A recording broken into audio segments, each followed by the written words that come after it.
Hello guys, in this video I'm going to show you how to set or change the color and temperature of your picture on the Photoshop application. But first I just want to mention, don't forget to subscribe to my channel because at 100,000 subscribers I am going to show you my whole YouTube revenue statistics and growth strategy, how to make money online. Now let's jump into it. First of all, open the application on your phone. Click on the home button down below on the left side corner of the screen, and then you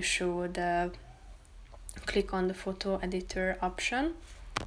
Select the picture that you would like to edit. Tap on keep current selection and then select the picture. Then you click on the adjustments button down below, which is the second option. Tap on color.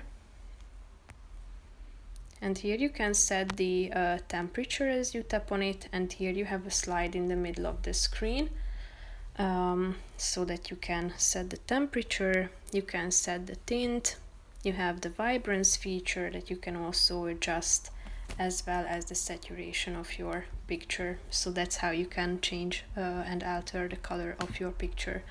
So that's pretty much it for this video, guys. See you in the next one. Bye bye.